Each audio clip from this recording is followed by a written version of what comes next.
Dans cette vidéo, nous allons voir comment utiliser une gestion financière correcte et complète pour n'importe quel système de trading. Donc pour ce faire, nous allons utiliser le template que vous connaissez déjà, si vous avez regardé les vidéos précédentes.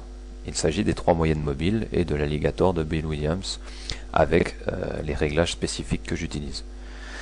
Donc lorsque l'on veut entrer dans une position, il faut déterminer un risque au départ, c'est-à-dire le risque financier que vous allez utiliser pour ce trade.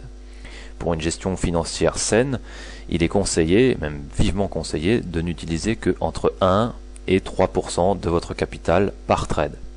Et dans des zones plus difficiles ou lorsque vous subissez un drawdown, de descendre ce risque entre 0,5 et même moins que cela. Donc ici, pour prendre un exemple concret et connaître exactement la taille de position à prendre, si vous preniez par exemple un trade à 2%, pour cet exemple, imaginons que nous rentrons sur ce chandelier-ci et que nous calculons notre stop loss au-delà de la moyenne bleue, qui se trouverait donc à 20 pips ici. Donc pour ce faire, nous allons utiliser un site web très utile. Le voici, earnforex.com.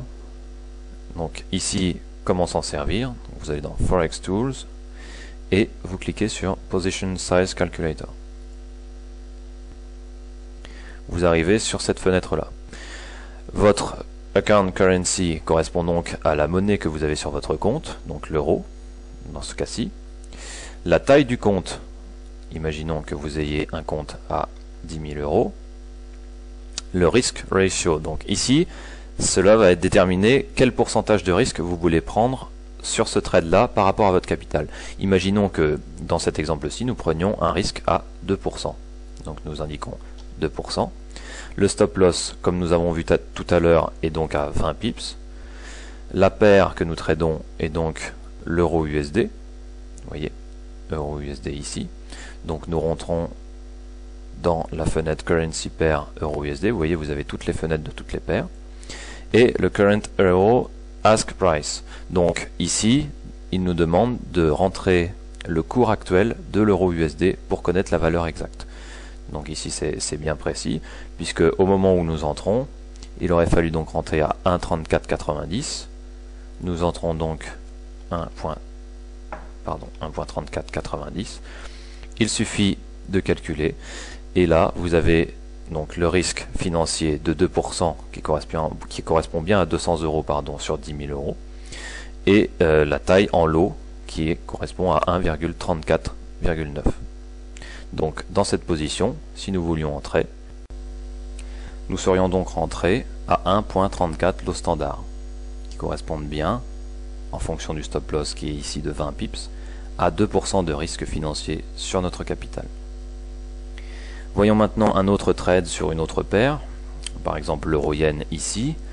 Là nous avons clairement un mouvement haussier sur lequel nous pouvons entrer à cette zone-là. Nous calculons la taille du stop loss sous la moyenne bleue à 22 pips et grâce à ces informations nous allons rentrer donc sur le site les 22 pips qui vont correspondre et nous donner la taille exacte de position à prendre pour faire 2% de risque sur ce trade. Donc le stop loss, nous l'entrons à 22 pips, le risk ratio ne bouge pas puisque nous tradons toujours à 2%. Bien entendu, vous pouvez le régler sur 1% ou moins ou plus. Nous choisissons maintenant l'euro-yen puisque nous sommes sur la paire euro-yen, et ici le current ask price demande le cours actuel de l'euro-yen. Donc nous allons voir ça précisément. Nous sommes donc à 102,07 au moment de l'entrée. Nous rentrons ces informations, nous calculons et nous nous retrouvons bien avec un risque financier de 200 euros sur 10 000 qui correspondent bien à 2% de 10 000 euros. Et nous avons la taille exacte en lot qui se trouve à 0,92 lot standard. Donc comme vous le voyez, grâce à ces informations, vous rentrez précisément sans risquer plus ou moins de votre argent sur des trades baissiers ou haussiers. N'oubliez pas qu'une gestion financière saine doit vous faire toujours utiliser ce genre d'outils. Calculez vos tailles de position exactes et ne tradez que entre 1 et 3% grand maximum de votre capital à chaque trade. En espérant avoir pu vous aider et vous faire appréhender la gestion financière de manière simple, je vous dis à très bientôt dans une autre vidéo.